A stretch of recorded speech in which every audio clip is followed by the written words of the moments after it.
beside her, I am the better man.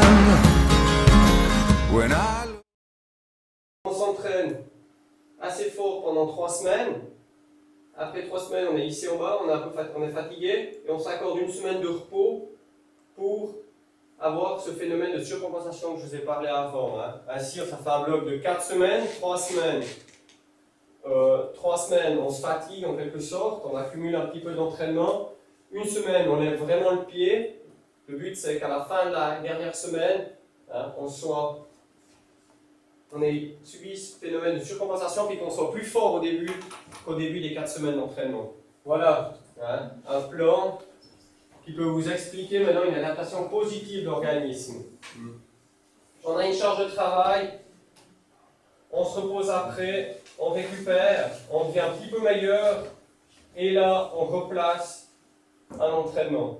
On récupère, on devient un petit peu meilleur et là on replace un entraînement. Ça peut être un jour comme on a vu, mais dans notre cas ça sera plutôt un mois, en espérant arriver ici à la patrouille des glaciers. Où on a le temps, donc ici ce serait par exemple maintenant, là-bas ce serait la patrouille des glaciers, et ici on a les heures d'entraînement ou l'intensité. Le premier trait ici, si vous voulez, je ne sais pas si vous arrivez à lire, mais c'est le volume. On va regarder après la courbe qu'il fait. Et on va prendre le dernier trait, c'est les intensités. La vitesse à laquelle on s'entraîne, c'est deux choses séparées. C'est le bleu qui monte ici. Alors, peut-être vous n'arrivez même pas à lire, c'est très bien.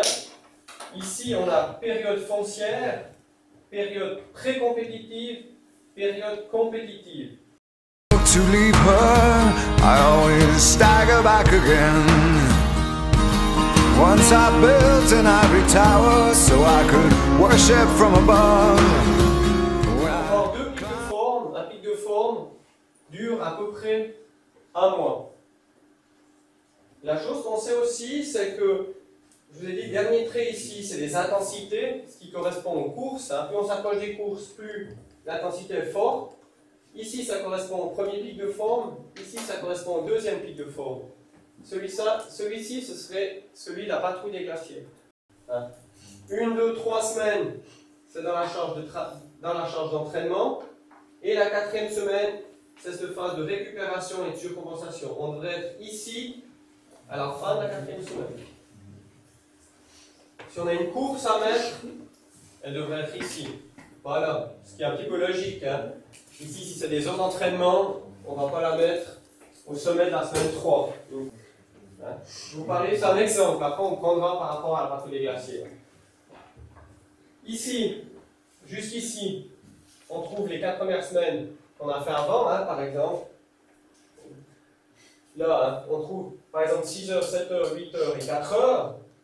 Ici, on serait jusqu'à la fin décembre. On a peut-être 3 mois. Ce serait donc octobre, novembre, décembre. On commence au mois d'octobre 6, 7, 8, 4. Ensuite, on recommence ici, elle sera un petit peu plus haute que celle-là. 7, 8, 9, 4,5. 8, 9, 10, 5. She took me in again. There's a big hot sun beating on the big people in the big hard world. Ensuite, on baisse le volume au mois de janvier, mais on monte les intensités. Donc là, c'est jusqu'à fin décembre. Là, c'est 4 semaines jusqu'à fin janvier. Ici, ça correspond aux 2 semaines de repos. Ensuite, on reprend avec du volume et des intensités. When she comes to greet me, she is mercy at my feet. Yeah, when I see her pin her charm, she just throws it back at me. Le principe d'avoir un bloc au début de saison où on fait un certain nombre de courses, se reposer un petit peu, puis d'avoir un deuxième bloc où on refait un petit peu, ça c'est mi-février, donc pendant un mois jusqu'à mi-mars, on refait un petit peu de volume, et puis ensuite on diminue un tout petit peu, puis on verra après que les intensités augmentent jusqu'à la patrouille. Once I dug an early grave to find a better land. smiled and laughed at me and took her blues back again.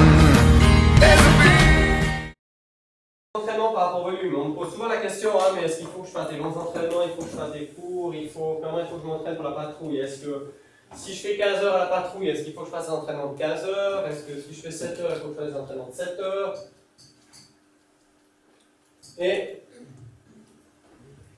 on peut commencer par le dernier point, la régularité de l'entraînement suffit à des performances de longue durée. Ce que je veux dire par là, c'est que si vous allez régulièrement vous entraîner, hein, ça suffit pour faire des performances de longue durée. Pour préparer une course de 4 heures, vous n'avez pas besoin de faire des entraînements de 4 heures pour être performant sur 4 heures. Hein. C'est plus important d'être régulier dans l'entraînement que, allez, une fois par semaine 4 heures, par exemple. Hein. Vous ferez largement une meilleure course de 4 heures si vous allez 4 fois 1 heure. Inversement proportionnel au volume.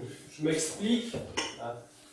On ne doit pas faire des intensités en même temps qu'on fait du volume. Alors, on va voir après, si le volume est là, les intensités sont là. Quand le volume diminue, les intensités montent. A big hot sun beating on the big people in the big hard world. Oh, there's a big. À faire des courses où je prépare des courses, j'ai vraiment la boule de maxi, vraiment bien. Puis toutes les courses, c'est tout l'entraînement au seuil. Comme ça, course après course, je grignote puis je monte. Parce que si vous entraînez, si vous ne faites pas du tout ça, puis vous entraînez que les courses, la boule de max reste là, puis le seuil, même de course en course, ben, il va rester au même niveau. Hein. Ça va être difficile de le faire monter. Si vous êtes déjà à 90%, vous allez stagner un tout petit peu. J'ai mis environ 3 semaines, hein, je suis resté sur cette base de 2 mois de préparation.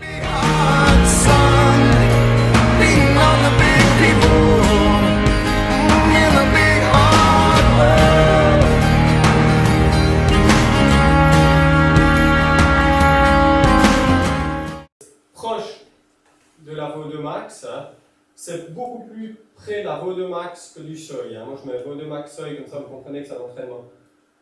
La vitesse, ça va se dérouler entre les deux, hein, mais ça fait partie de l'entraînement VO2 max. Ici, pour finir, entraînement au seuil, j'ai mis 3 semaines. Une fois par semaine, alors 30 minutes, 40 minutes, 45 minutes, 50 minutes, même 20 minutes que ma Morja pour les meilleurs, hein, c'est quand même de l'entraînement au seuil. Hein. L'entraînement au seuil, ça peut aussi être des courses. Hein. Ça doit aussi être des courses si vous préparez d'autres courses. Hein. C'est l'entraînement le plus important. Hein. Celui qui est le plus près de la course, toujours quand ça correspond. Pour s'entraîner pour une course, il n'y aura jamais rien de mieux que faire une course avant. Hein. Ça c'est sûr. Hein. Chose pour la PDG. Hein. Si tu prépares la PDG que en faisant la patrouille, c'est pas terrible. Hein. On ne se prépare jamais autant mieux pour une course qu'en faisant des courses avant.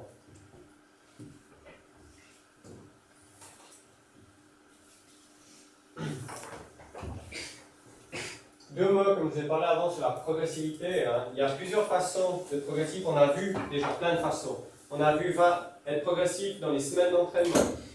Hein. C'est-à-dire commencer bas, on monte un tout petit peu la charge d'entraînement. Hein. Dans l'idéal, les personnes qui sont sportives d'élite, bah, si par exemple, c'est sur des périodes un peu plus longues, mais sur une période de 3 mois l'automne, en 2010, ils ont fait 120 heures d'entraînement, bah, en 2011, le but c'est d'en faire 140.